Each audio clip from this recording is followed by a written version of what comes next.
प्रदेश के दिल्ली एनसीआर के कई जिलों में सुबह ही कोहरे और प्रदूषण का डबल अटैक शुरू हो गया। पानीपत तो प्रदूषण के लिहाज से एनसीआर के 7 प्रदूषित शहरों में से एक नंबर पर रहा है।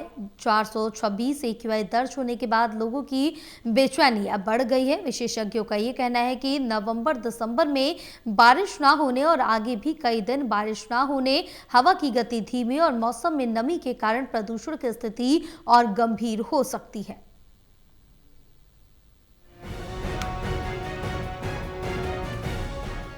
प्रदेश के दिल्ली एनसीआर के तहत आने वाले शहरों और कस्बों में रविवार से सर्दी और प्रदूषण का डबल अटैक नजर आया। पिछले 24 घंटों में जिन 17 प्रदूषित शहरों की सूची जारी हुई है, उनमें पानीपत 426 AQI के साथ प्रदेश में सबसे प्रदूषित शहर रहा। इन 17 शहरों में 7 शहर अकेले हरियाणा के हैं।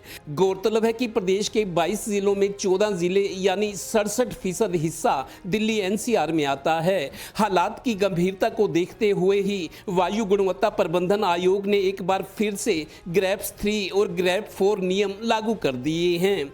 पानीपत में सर्दी कोहरे के साथ अब प्रदूषण का मिश्रण होने से डबल अटैक शुरू हो गया है।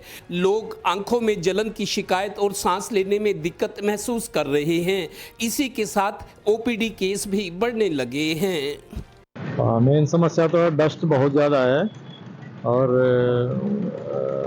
ऐसे लगता है कि सांस के साथ हम डस्ट भी अंदर जा रहा है और इसके कारण काफ़ी कफ की परेशानी बहुत ज़्यादा है। मेरे को ना इस जो प्रदूषण फैल रहा है ना, इसके कारण ज़्यादा खांसी है एक तो, और एक बार बार डॉक्टर के पास आना पड़ता है। फिर एक्चुअली क्या है कि सांस में भी दिक्कत होती है। फिर बार बार इसको डॉक्टर की यही है कि डॉक्टर भी इसको दवाई दे के कर देते हैं। फिर उसको बाद प्रदूषण के हालात की गंभीरता को देखते हुए ही निर्माण कार्यों, निर्माण तोड़ने, निर्माण सामग्री ढोने और रेडी मिक्स प्लांट बंद करने के आदेश हैं। सड़कों की सफाई मशीनों से करने, स्कूलों की कक्षाएं ऑनलाइन लगाने, सरकारी दफ्तरों में 50% कर्मचारियों का वर्क फ्रॉम होम जैसे आदेश हैं। पर पानीपत में इन नियमों की अनदेखी और जानबूझकर उल्लंघन होता रहा है। इस जिले में तो जिला सचिवालय के बाहर लगा प्रदूषण की स्थिति बताने वाला डिस्प्ले बोर्ड ही महीनों से खराब पड़ा है। पानीपत में प्रदूषण रोकने के आदेशों का सख्ती से पालन जरूरी हो गया है। देखो, काफ़ी दिक्कतें आ रही हैं लोगों को आने में जाने में। कोई प्रगति का कार्य होता है उसको कर देते हैं, वो समय अनुसार उसका समापन भी नहीं करते, वो पड़ा रहता है। लोग इधर से उधर, उससे भी डस्ट का काफ़ी अच्छा मतलब प्रभाव पड़ रहा है लोगों पे।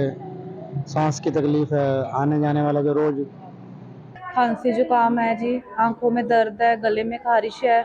उसकी वजह से हम सुबह की दवाई लेने के लिए आए हैं। ज़्यादा धूल मिट्टी से दूर रहें। सुबह और शाम के टाइम पे जब ज़्यादा पोल्यूशन मतलब बैठ जाता है तो उस टाइम पे कम बाहर निकले।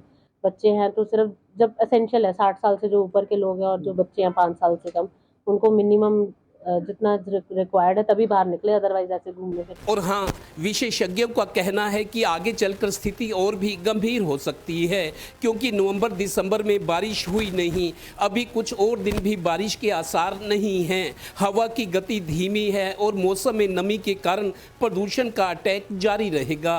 इसलिए बचाव में ही बचाव है, या फिर अच्छी सेहत चाहते हो तो पहाड़ों पर चले जाइए। Total news, Panipat bureau.